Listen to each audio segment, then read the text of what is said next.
All right, today we're going to talk about accurate color representation. I'm going to show you how you can make sure that your color from your computer display and the color on your prints match seamlessly. Stay tuned and we'll talk about it.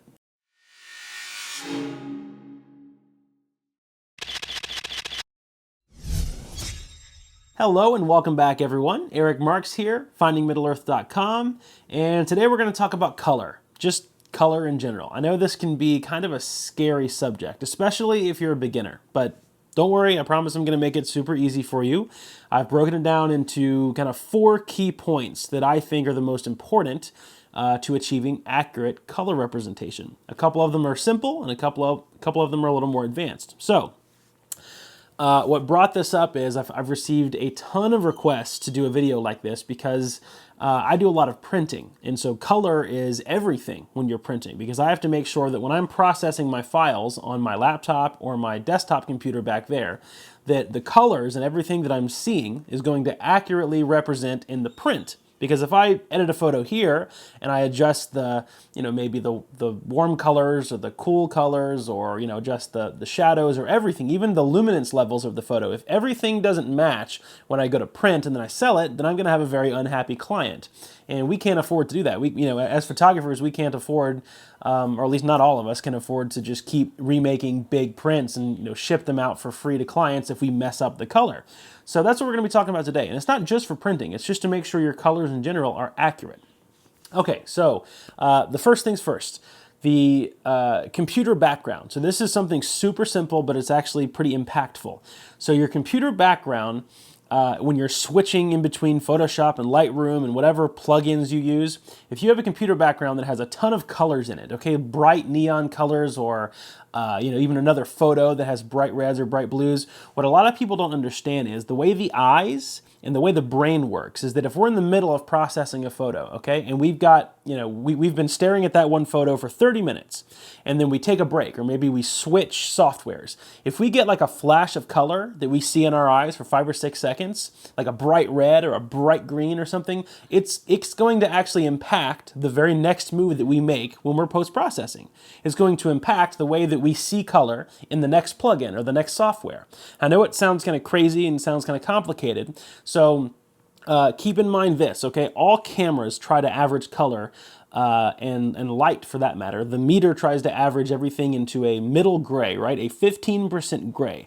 So one quick little tip that I like to use is I always have my computer backgrounds, okay, like the wallpaper of my computer, as just a straight blank 15% gray background. That way, when I'm switching in between, post-processing softwares and plugins, or if I want to take a break or whatever, I always come back and I stare at a blank middle gray color palette. It just kind of evens out, the way I see color before I jump back into editing. And I know that sounds crazy, but it actually affects the brain that way. So just Google 15% gray and the dimensions of your screen, and I'm sure you can find a nice little wallpaper to throw up on your computer. And that can, believe it or not, that's going to affect the way that you see color. So that's not going to affect the way your photo looks as far as representation, but that's at least going to get your head right. Okay, that's going to affect the way that you perceive color when you're processing. So that's number 1. Okay, number 2. If you have walls that aren't gray or white, or maybe you have a room that has, that's like my room, like my office here in my house, okay? My office has these kind of brown walls, okay? And so that can make everything, especially if you have the regular light bulbs, like the regular house light bulbs, that can make the whole room kind of yellow. And so I've found that in the past, when I'm processing my photos, I kind of bias things towards the blues because my office here is so yellow. And because it's so yellow and everything looks so yellow to me, I just, in the way that my mind's eye works, is that I think that everything has this kind of yellow color cast. And so sometimes when I've looked at my photos, like a lot of times I'll process a photo, and when I finish it, I'll send it to myself on my phone, and I'll look at it on my phone display, and I'll go to another room, and I'll be like, what in the world was I thinking? That's way too blue. So I fixed this years ago by getting, and this is tip number 2, by the way, by getting daylight balanced light bulbs, okay? And these things work really well. So if you have a room with a bunch of different weird paint colors, or a one paint color like mine that's kind of yellow and brown, these kind of even everything out. So this kind of evens out my room into a daylight balanced, more of an even toned, more of an even color toned room. And they really do work. I went back to my tungsten bulbs and went to these, and it was a big difference the way my photos started just looking more even. And again, this is another tip on how we're going to perceive color. This isn't a tip yet on how to make sure the actual photo color matches the print, but I want to make sure your head is in the right place before we talk about that. So tip number 2, daylight balanced light bulbs. You can get these at Home Depot, Lowe's, anywhere, any kind of hardware store, or anywhere that probably sells light bulbs, and it'll actually show you a Kelvin scale. So this says 5000 K. So it's actually a Kelvin scale, just like if you were editing your Kelvin scale in camera or in Lightroom. So daylight balanced light bulbs will kind of help even out the color tones in your room if you have kind of a smaller space and you're sitting right over light bulbs, or right under light bulbs, sorry. Because in my case, my computer over there, when I was editing, there's a big fan fixture right up there, and it has 4 light bulbs in it. So it was just shooting yellow light around my entire office, which just did not work well for post-processing. So when I got these daylight balanced light bulbs, it like fixed so much in my brain the way I perceived color that I couldn't believe. I was like, whoa, my office looks completely different, but it helps. So daylight balanced light bulbs. Number 3, so this one's more advanced, okay, and this is actually going to affect the color from computer to print. I always highly recommend a color calibrator, okay, especially if you don't have an Apple computer, because Apple displays are almost perfect as just when they come out of the box, okay, but the key with these color calibrators is you want to get one that calculates for luminance, so the actual ambient light in your room. Because have you ever been editing a photo maybe around sunset, okay, and you have windows in your office like I do. I have a window over here, and during the daytime my office is much brighter, right? Therefore it makes my screen look a lot brighter. But then at night, right, when the whole office looks dark, everything just kind of looks dark, especially if I have my lights on in here. There's not as much light in my room. And so that plays in with the way that your eyes perceive luminance levels and light levels. So this little device, this is a color calibrator. This is a Color Monkey X-Rite display. This thing pops up like this, and it actually has a little lens on it, okay? And this lens, through this little soft box here, if you just leave it on your desk like this, it comes with this software, and it's always recording the ambient light in my office. And it will actually send me a notification on the screen. I have it recheck light I have it set for every 5 minutes. So every 5 minutes, this little lens scans the light in my office, and it'll say, whoa, hold up, the light level just changed. Click this little button, and I'll do a quick little recalibrate. It takes like 15 seconds to do just a quick little on-the-fly calibration, and I'll actually see my monitor either get brighter or less bright, and it adjusts to the light levels in the room on how I'm going to perceive luminance levels in my photographs. And that's huge, because there's been a lot of people I've talked to that not so much color, but they've made a print on their their home printer, or even sent it off to a lab, and on their computer the photo looks super bright, but then when they get it back, the print is really dark, and they're wondering what in the world is going on. Well, it could have had something to do with the way the light levels were in your office when you were editing. So this thing records the light levels, and it adjusts your computer display, the luminance of your computer display, according to the light levels in the room, the ambient light, wherever you are. So I have 2 of these things. I have a Color Monkey X-Rite, and then I have a Spider Pro that I just take with me on the road, because I have one for my laptop and one for my desktop.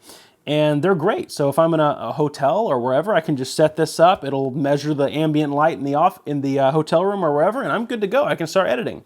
So these things are fairly cheap. I mean, they're a couple $100. They're not that bad, and they're invaluable. They're perfect. And basically the way each one is different, so I'm not going to show you like how to color calibrate your monitor, because each one comes with different software. But basically what you do, let me get my computer in here more, is the software will have you pop the little lens up, and you'll basically just put it on your computer monitor like this. So you can see it's like that. And then I'll lean the display back, and then it will just start flashing. The computer software will start flashing a bunch of different color tones. It'll flash like 10 different shades of red, 10 different shades of blue, and 100 different shades of all these other colors. And this little device is going to read all of those colors, and it's going to calibrate it for the most accurate representation. And so that's how it works. But I would highly advise making sure that you get one that also records ambient light, because that's a huge one, is how bright, you know, your photo is going to look according to the light levels in the ambient, right, in your office, or if you have windows, or if you have you know, if you're editing facing a window, right? You have big sunset beaming in your eyes while you're editing, and then it gets nighttime and everything's fine. It can very severely affect the way you are going to edit the brightness levels in your photo. So color calibrator is huge. This one is pretty much going to be the most important, so that your color and your luminance levels match when you go from computer to printing. This is like the key for that, okay? The other two that I mentioned are just smart things to do, you know, just so that your brain and eyes perceive light in a better, more accurate way. And then the last thing, of course, starts with your camera. So this is my Nikon D810. This is my Fuji X-T2. Both of my cameras, in the camera, I have an option to shoot in two different color scales. So you can shoot in sRGB or Adobe RGB, okay? You've probably seen this somewhere in your menu. You might not know what it means. sRGB is not going to, so it's actually going to shoot, it's going to record your image files to the card, okay, right when you press that button, and it's not going to allow it to basically have as broad of a color spectrum if you choose sRGB. sRGB is kind of perfect for web sharing. So any kind of photo I put on the web, if I'm going to be sharing it on Facebook, Instagram, you know, even web marketing, if I'm sending it to a company, I'm going to be exporting in sRGB because it's the perfect color scale for how the web browsers perceive color to their files. But I always, in camera, start with Adobe RGB. That pretty much gives you the full color spectrum to be able to play with any color you want when you get back in your raw processor like Lightroom or Photoshop. And then you have all of this room and all of this extra color information to be able to pull out of the raw file. So it's kind of like RAW versus JPEG. Look at Adobe RGB as kind of being the raw color file, and then sRGB is kind of like your JPEG file, right? sRGB is a little more limited. So the reason why I always start in camera and making sure both of my cameras are on Adobe RGB is because I can always later export it in sRGB. You can't go backwards. You can't export it in Adobe RGB if the image was taken in sRGB. So look in your camera manual, because again, each camera is different, and head into your menu system on your camera and make sure your color scale is on Adobe RGB, because that's going to give you the widest color spectrum for printing and editing when you get back into your raw processor. That way you can just, you know, you can dig the best colors out of those sunsets or out of whatever photograph you're taking. And that's the last one. So basically, let's just do a recap. Number one, gray wallpaper on your laptop. That's going to be just a simple tip, but it works. It's going to be affecting the way your eyes and brain communicate the color, okay? Number two, daylight balanced light bulbs. These things are a huge help. You can pretty much get them anywhere. And they're just basically a balanced light. It's not a yellow or a blue or a specific color tone. It just tries to balance the room for like a daylight even color tone. So daylight balanced light bulbs, those are a big one. And they're also LED, so it says in the box here that it saves you a bunch of power and it saves you money on having to energy costs, and they last like twice as long as regular light bulbs. So that's another little cool thing about them. And then number three, the color calibrator itself. This one's probably the most important to make sure that your color from computer to print are super accurate. And then in camera, change your color scale to Adobe RGB. Most of them come out of the box, unfortunately, on sRGB. So you might have had your camera for years and you've never even noticed it was on sRGB. Go ahead and, you know, don't worry, but go ahead and get in there now and change it to Adobe RGB and you'll be good to go. And then that's pretty much it for this video, but I do have a kind of a second part to this video coming, which is how I prep my files for print. And that doesn't really have much to do with color, but it does have a little bit to do with luminance levels, because typically you want to make your files a little brighter for print, and then there's a lot of other things I'll go into. But yeah, so that will be coming soon. But this was just basically how to accurately represent your color from computer displays to print, and how your brain perceives color. So I hope this helps some of you out there, and I hope you guys use these tips and it helps you get awesome, beautiful prints for the future. So thank you guys so much for watching this video, and I'll see you in the next one. If you would like to stay up to date on all of my latest photography videos and adventures, click the big subscribe button below. And if you would like to find out more about me and how to become a great photographer, visit my website at findingmiddleearth.com.